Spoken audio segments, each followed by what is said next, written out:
So, today we're going to be focusing in on solving the rational inequalities.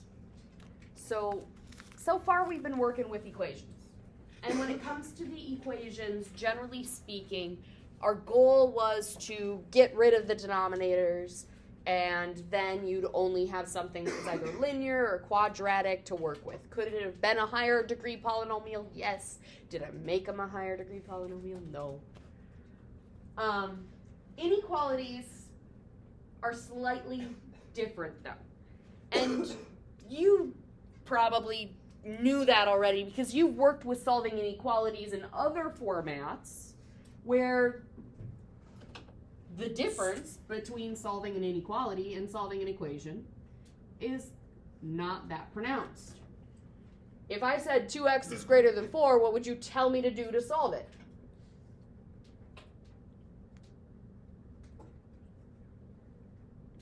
Anyone? Divide by 2, and you'd get x is greater than 2. But the difference comes out with inequalities when we have situations where we have like negative 3x is greater than 6, where you would still divide, but when you multiplied or divided by a negative, what happened? The inequality flips directions. Divide by a positive, keep the inequality. Divide by a negative, change the inequality. Now, if the difference between solving an equation and solving an inequality is that simple, it's a matter of if you multiply or divide by a negative, the inequality flips directions. In theory, for rationals, it should be a similar idea. There's just one problem with that.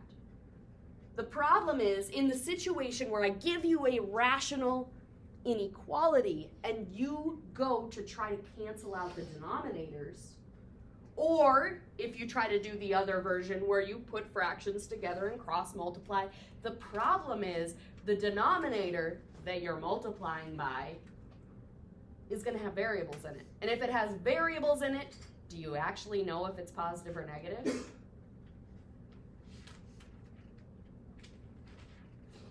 No.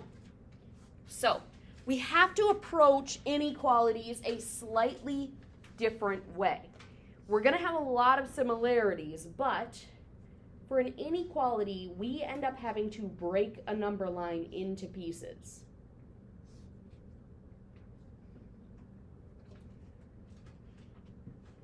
Or more accurately, possible regions.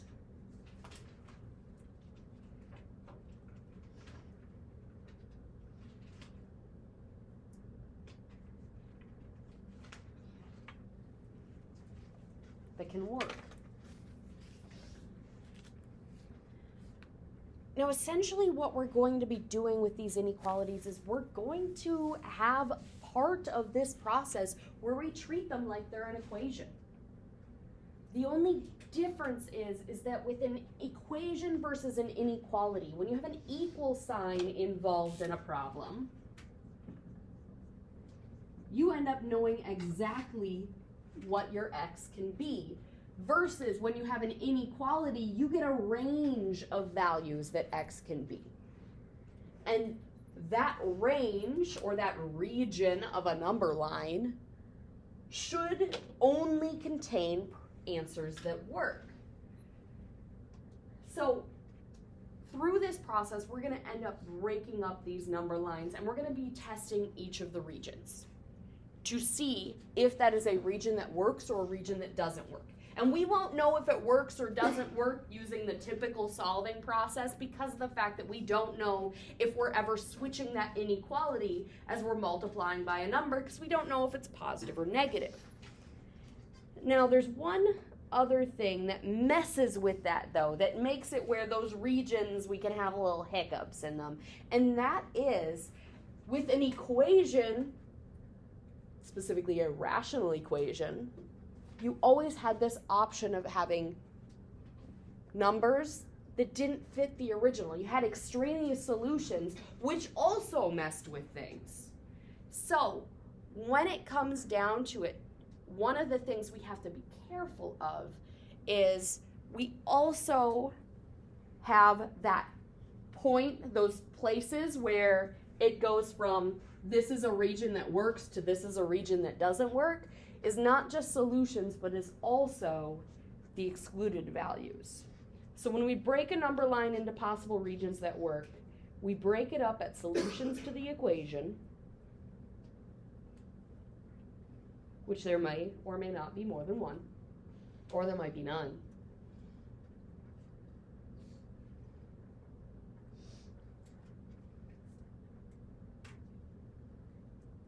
And, as I already stated, the excluded values.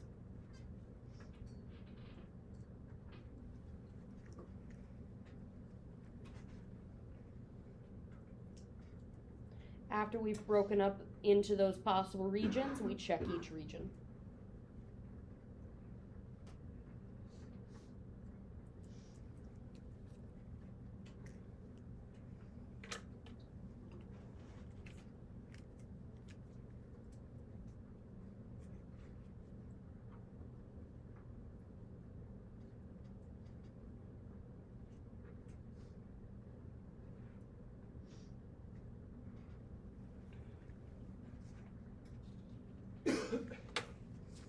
So we're going to solve the following.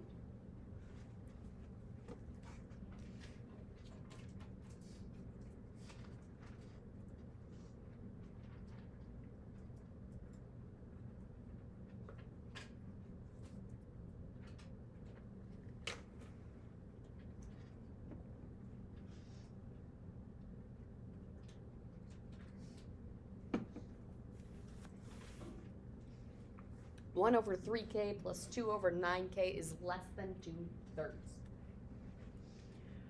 Okay, so I want to solve this inequality, which means I'm making that number line. In making that number line, there are things that I have to keep in mind. So, first thing I'm going to do is just draw me a straight up number line. I'm not going to do a whole lot with that number line until I get later in the process. But I want to draw the number line there because the most common thing that I see people do with rational inequalities is they forget it was an inequality in the first place. Because at some point we're going to change it to an equal sign and we're going to solve it as if it was an equal sign. And then that screws people up because they stop then.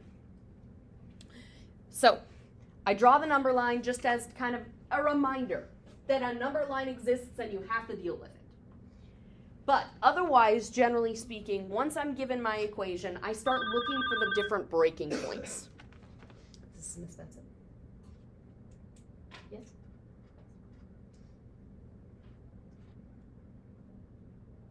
No. Nope.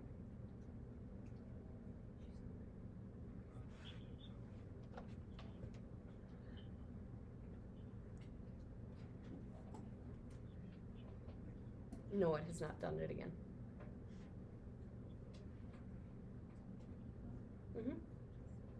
Right.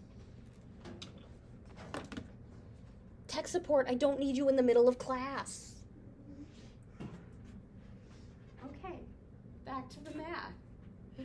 Okay, so we are going to start finding the things that break down that number line. And I already told you there's two things that break down the number line. Solutions to the equations and excluded values. I highly recommend finding the excluded values first because people tend to forget it. It doesn't matter what order you do this in though. Excluded values are what makes rational expressions undefined. What makes a rational expression undefined? Set the denominator equal to 0. Okay, so I'll put this here. Find excluded values, set those denominators equal to 0. Okay, 3k equals 0 gives me k is equal to 0. 9k equals 0, k equal to 0. 3 equal to 0 gives me nothing. 3 is never 0. Okay, So that means I have one excluded value. It is k is equal to 0. Another thing that I tend to do to just help me as I move forward is I somehow remind myself that that k equals 0 is an important number later. Oftentimes for me, I put a big old star next to it. For some people, they highlight it. The only problem with highlighting is make sure I can tell what you're telling me is a final answer versus what you're highlighting as an important number. So,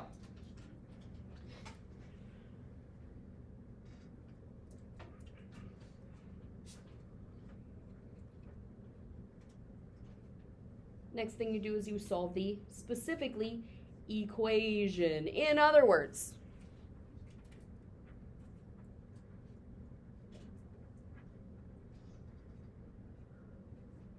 I'm changing it to an equal sign and I'm solving. Now, I do actually tend to write this separately, not because I have to. A lot of people just like working with this and solving it. Be careful of that, though. Make sure you can still tell what inequality it was in the first place for later. Far too often, I see people like get a little obnoxious with trying to change this to an equal sign, and they make it an equal in a way where they're like, okay, there's my equal sign. Now I have no clue if it was a less than or a greater than. Still going to need that for later. So I tend to draw it separately. Okay. What do I need in order to solve? Least common denominator.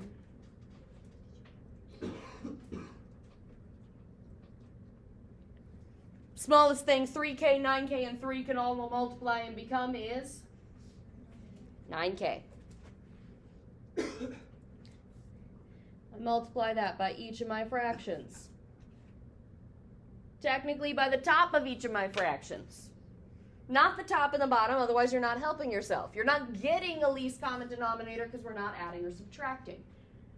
We are allowed to do this only because there's an equal sign. Cancel the denominators. Okay. 3k with 9k cancels, leaving a 3. 9k with 9k disappears completely. 3 cancels with 9k, leaving a 3k.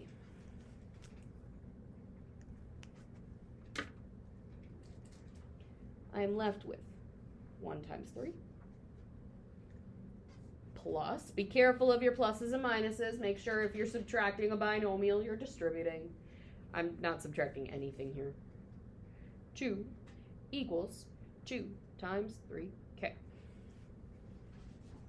Okay. 3 plus 2 equals 6k. 5 equals 6k. K equals 5/6. Y'all know how to do that part. Yes, I'm writing it as a fraction. I will write it as a fraction because I can't write it as a decimal without rounding. Okay, technically a 1/6 I can with a repeated decimal, but no. Okay. Once you find that solution or those solutions, or if it has no solution for the equation, that doesn't mean the inequality doesn't. The inequality will have a solution, regardless. But once you have this,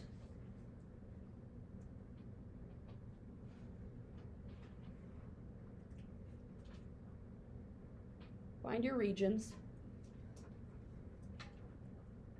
on your number line. The way that we do this is we put the solutions and the excluded values on that number line. Now, when I put them on the number line, do you notice that when I drew my number line earlier, I didn't put any numbers along it? In fact, the only numbers I put on my number line are my solutions and my excluded values. I don't care about there being a scale on my number line. I don't care that everything is perfectly lined up where, okay, these two numbers are 3 apart, so it's this big, but these two numbers are 4 apart, so it's this big. I don't care. What I care about is your number line has those specific numbers on it that you need. In this case, it's 5/6 and 0, because those are my important numbers. And I care that as a number line goes, the left side is where the negatives and the smaller numbers go, and then they get bigger as you go to the right. Between these two, 0 is smaller. So go to my number line right here. I put 0, and then I go somewhere to the right of it, and I put 5/6. All I'm doing in putting these numbers on my number line is breaking the number line into regions. How many regions is that number line broken into? 3 regions.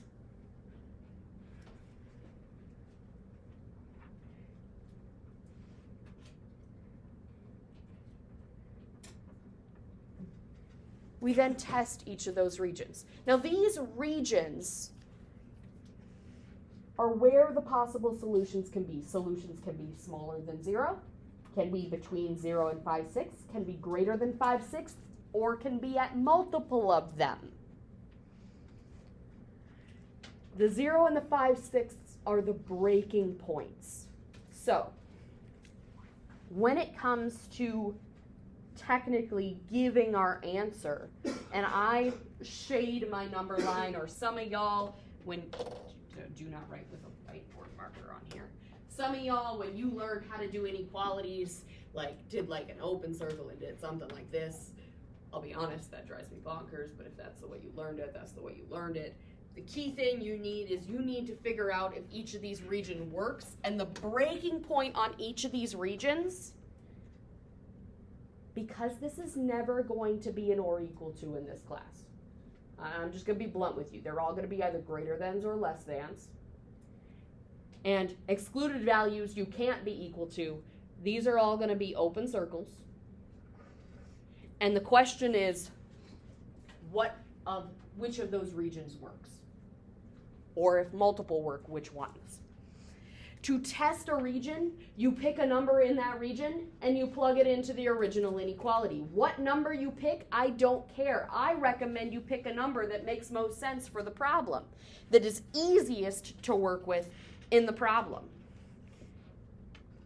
For some people, that's just straight up 1 and 2 and those kind of numbers. For some people, they actually choose numbers very specific that will work best. And I'll talk about that a little bit more on the next problem, because on this one, I would literally choose the smallest number that fits in that region, or the smallest digit that fits in that region.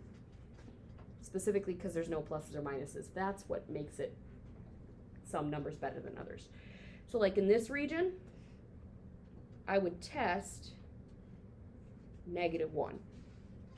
In this region, I would test a number between 0 and 5/6, 1/2, or 0.5 if you wish. And here I would test probably just a +1.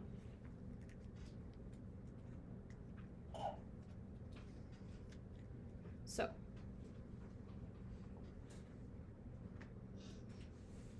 off to the side, I'm going to talk about my tests.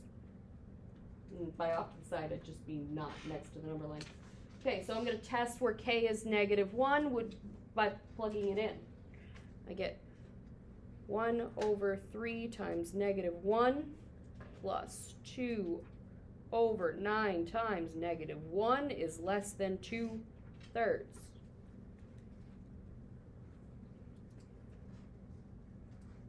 And I see if that's true or not. To see if that's true or not, I get a calculator for a reason, but I have to be careful with how I put things into my calculator, otherwise the calculator's not going to do it correctly. Do I need to add any additional parentheses to this problem to get the calculator to actually do the math correctly?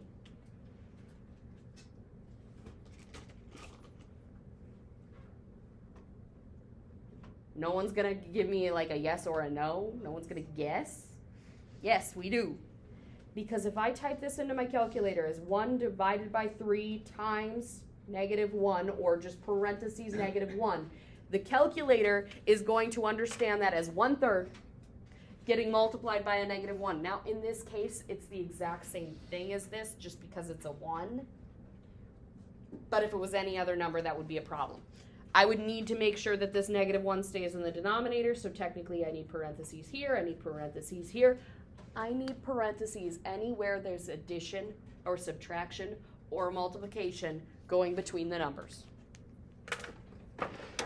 But either way, I just type one side of the expression into the calculator, and then I type the other side into the calculator if necessary. On this one, it's just 2/3. It's not necessary, but sometimes there's variables on both sides.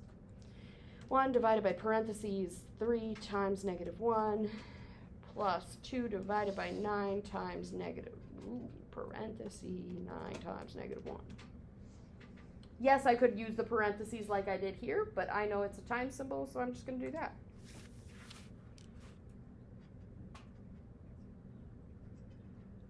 Negative 0.55555 forever.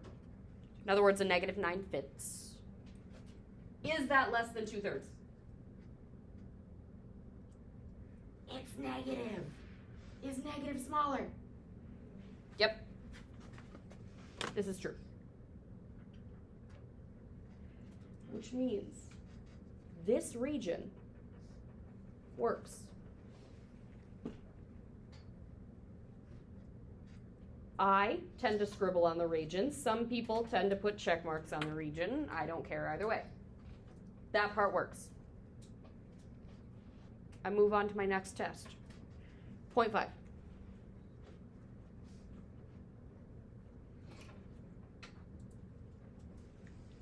One over 3 times 0.5 plus 2 over 9 times 0.5. See if that's less than 2/3. Again, parentheses here, parentheses here. By the way, on your calculators, almost all calculators, you have the ability to type into the previous thing you wrote. Honestly, on this equation, that's not going to be much help, but some of them, if you click second enter, it'll bring the number back up, and let's say I was testing -3 now, I can just change those ones to 3s. This one, it actually makes it harder, though. If you didn't understand what I just said, that's okay. Ignore me. You didn't need it. Is that smaller than 2/3? This statement is false. Therefore, that region is not a part of my solution. Nope.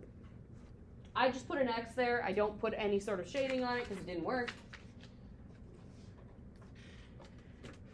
Okay, one last region to test. And that was when k is equal to 1. 1 over 3 times 1 plus 2 over 9 times 1 is less than 2/3.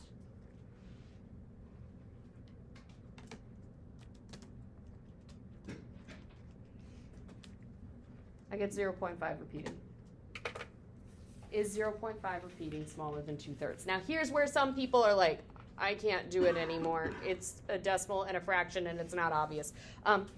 Write them both as decimals. That's 0.5 repeating. That's 0.6 repeating. Is 0.5 repeating smaller than 0.6 repeating? Yeah.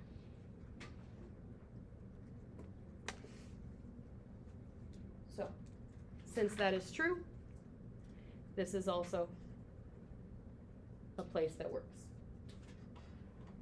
Last thing you got to do is write the final answer. Because the final answer is not the number line. The number line is a tool. The final answer is what values of k actually work. According to my number line, it's k's that are smaller than 0. K less than 0. Any number that fits there works, or, and yes, it's a or, but you still need both of them. K's that are bigger than 5/6. The numbers in your final answer, in this case the 0 and the 5/6, they will always be related to either excluded values or solutions. They are not the test numbers. The test numbers are just numbers you chose at random. They are always related to either the solutions or the excluded values, and they're always going to be some sort of an inequality. Number of inequalities depends upon how many regions worked.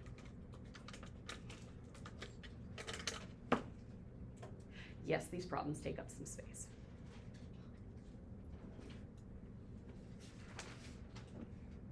got one more example.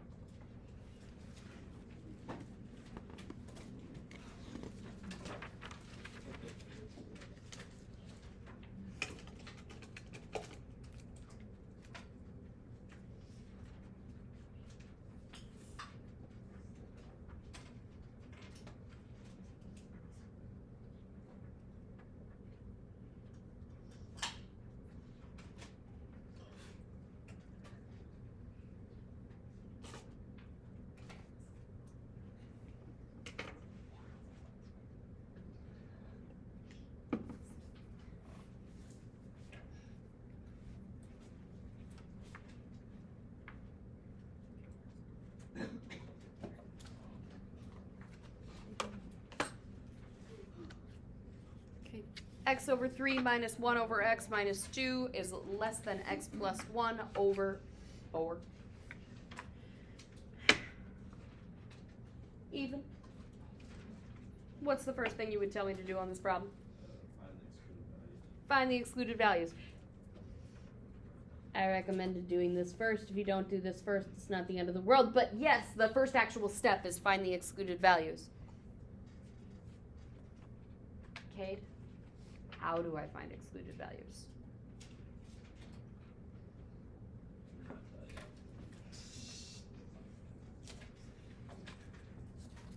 Something about the bottom of the fraction? Equals 0. Bottom of the fraction equals 0. Got it. 3 equals 0, not helpful. X minus 2 equals 0. 4 equals 0, not helpful. Only excluded value? X equals 2. I put a star next to it just to remind me to go back to it later.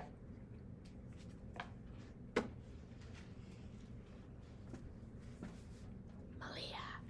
Now what? Solve the equation. Solve the equation. Emphasis on equation.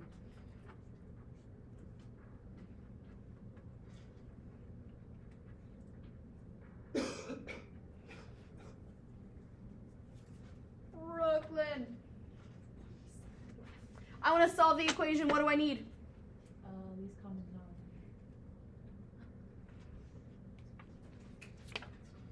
denominator. Vivian. What's my least common denominator? I know x minus 2 is in there. It does have an x minus 2. You're 100% right. Because when there's addition or subtraction, you need to make sure you're factoring that piece. But does x minus 2 factor? No, which means we remember that it is in parentheses. Now, for the things that's not in parentheses, those monomials, Vivian, you can get it. 3 and 4, the smallest number they can both become. You got it. 12, x minus 2. I swear this is not by design. I am drawing them at random, but Marissa, you are next. What do I do with the LCD? Put it on the top. Multiply it by the top of every fraction. Put it on the top.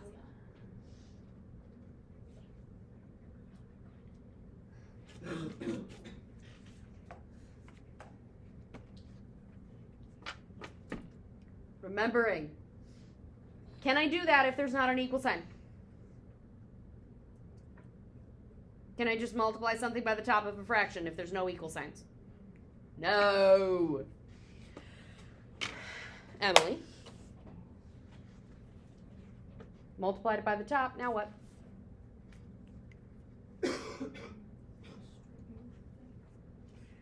Not quite yet. Get rid of the denominators. What does 3 and 12 cancel out, leaving me with? 4. X minus 2 and x minus 2. Death to them both. 4 and the 12 cancel out, leaving me with 3. And then I'll make sure I distribute. But before I distribute, I'm actually going to write out what I'm left with. On these problems where I've got addition and subtraction going on, I don't multiply it immediately. So, I'm left with an x, I'm left with a 4, and an x minus 2, minus a 1, and 12 equals an x plus 1 and a 3 and an x minus 2. And what did I do wrong? Put the x plus 1 in parentheses. When you're distributing, make sure you're distributing everything that's supposed to be distributed, but you're not distributing something twice if it's not supposed to be.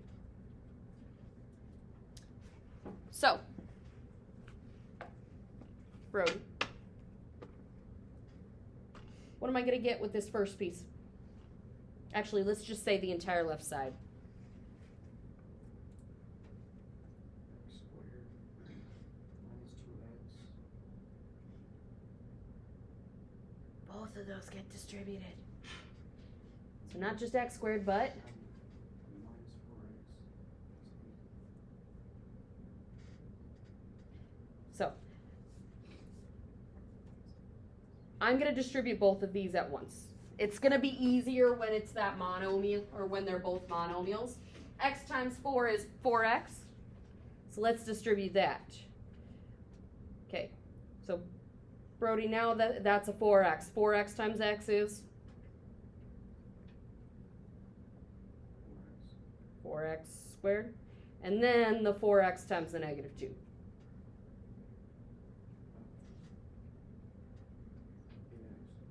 You got it. And then, of course, we still have the minus 12. This distribution is going to be probably the biggest thing that messes with people on this problem. If I was subtracting something that had addition or subtraction, make sure that you're distributing that negative with. Okay. Now, there's a couple different ways to approach distributing this. Sarah, what would you like me to distribute first on this side? The 3, the x plus 1, and where do you want me to start? The 3. Into which? Into the x minus 2. Okay. So, that means the x plus 1 is being left alone. Distribute this, I get 3x, I get minus 6. Do I need parentheses still? I do, because it's still being multiplied by something else and I have to FOIL it out. Okay, this side's still 4x squared minus 8x minus 12. This side, now, x times 3x is 3x squared. X times negative 6 is negative 6x. 1 times 3x is 3x. And 1 times negative 6 is negative 6. Yes, I went through that quickly.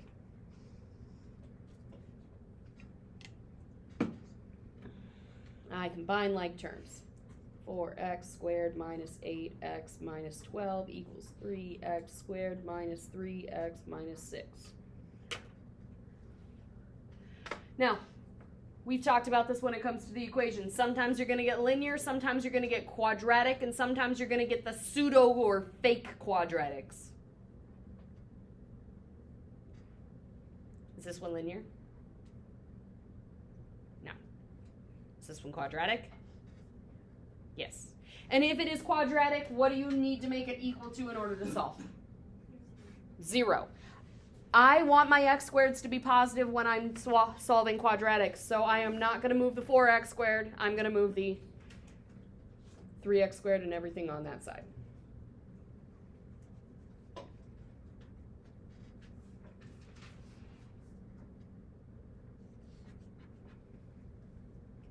X squared minus 5x minus 6 is equal to 0.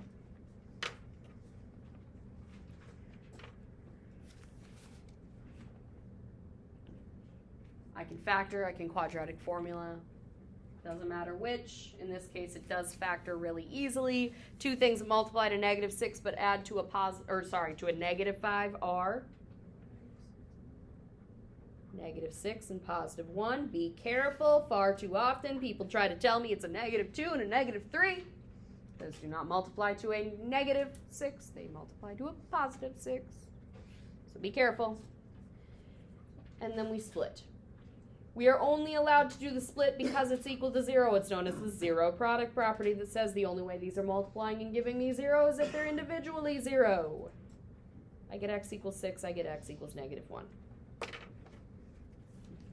Now, when you're solving an equation, you would check if they were if those were excluded values, and then you'd be done. But was this an equation? No, this was never an equation to begin with.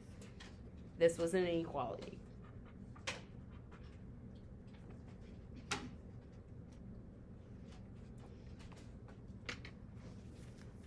So, Sean, what do I do now?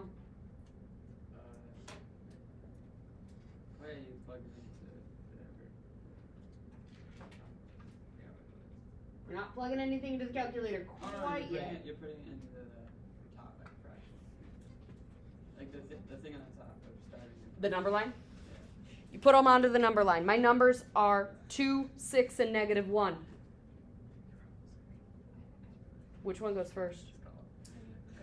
-1, then 2, then why is it going in that order? Smallest to biggest. -1, 2, 6.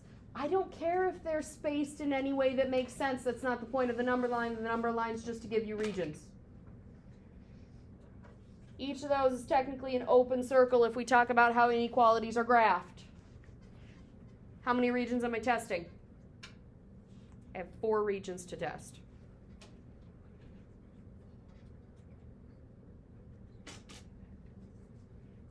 Bella, what's a good number to test in the first region? Sure.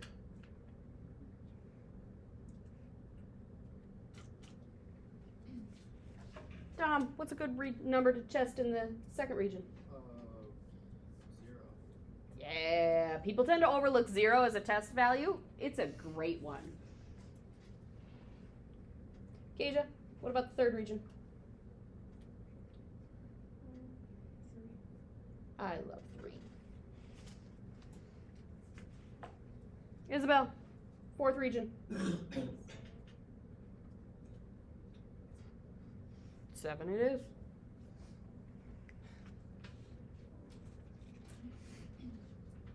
I'm going to work testing.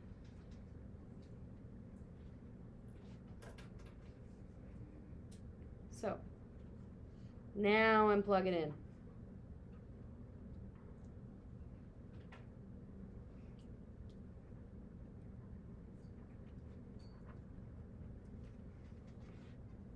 Plug in.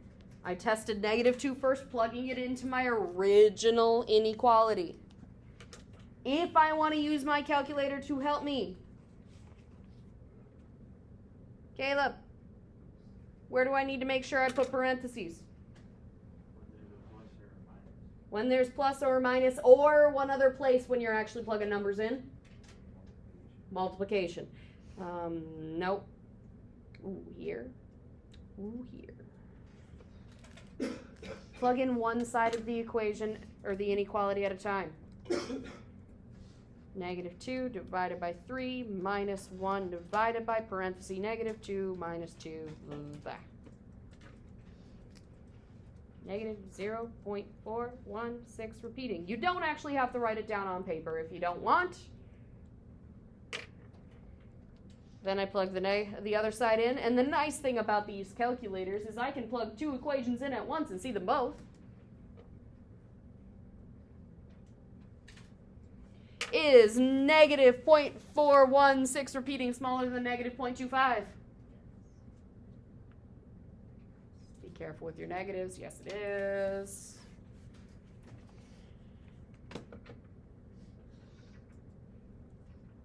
True. And I shade my graph, or I put a check mark, or whatever you want to do to indicate on your graph. It's told to test 0 next. Okay, 0 over 3 minus 1 over 0 minus 2 is less than 0 plus 1 over 4. I like 0. I like 0 a lot, because I don't actually have to plug anything into my calculator to know this one. This side's 0.5. This side's 0.25. If you can't do that, that's okay. Your calculator's there for a reason. Just remember to put the parentheses. True or false? False. So, not that region. I tend to put an X on below it or above it just to indicate I've checked that region, but it didn't work. You don't have to. 2 more regions to check. I'm going to check a 3. 3 over 3 minus 1 over 3 minus 2 is less than 3 plus 1 over 4. Now, earlier, I mentioned that there's sometimes I'm very particular on what numbers I choose. This would actually be a great example of sometimes certain numbers are better to test than others. 3 was a fantastic number to check because do I need a calculator for 3 divided by 3? No. 3 minus 2 is 1. Do I need a calculator for 1 divided by 1?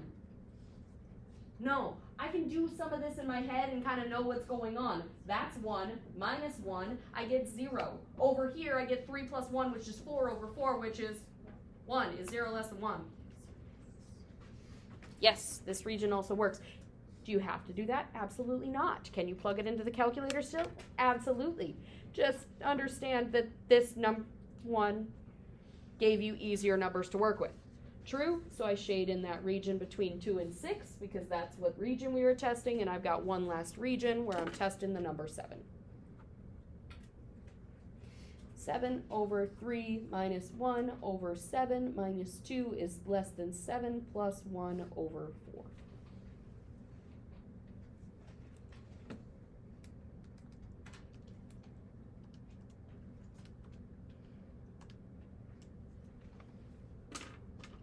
Either put parentheses, or if you want to do a little bit of simplifying in your head, go for it. 2.13 repeating, and that one's 2. False.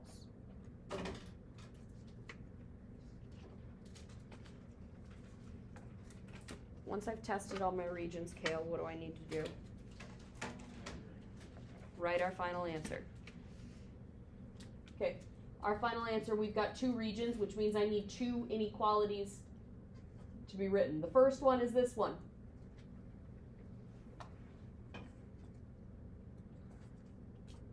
Julia, how would you describe this region?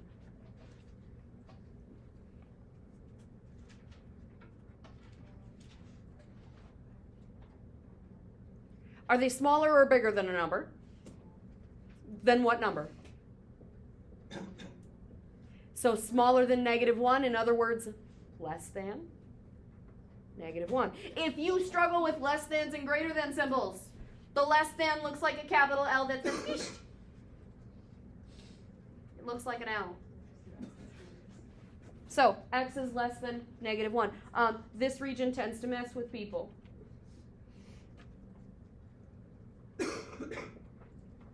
Or I still need this region. The way that these between regions work, start with the smaller of the 2 numbers.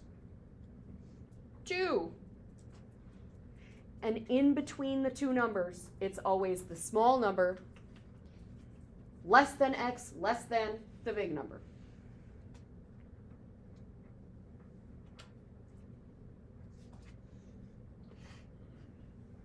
It's how we technically write that a variable is between 2 numbers, is we put the small number first, the big number last, and it's always less than symbols because this one's less than this, which is less than this.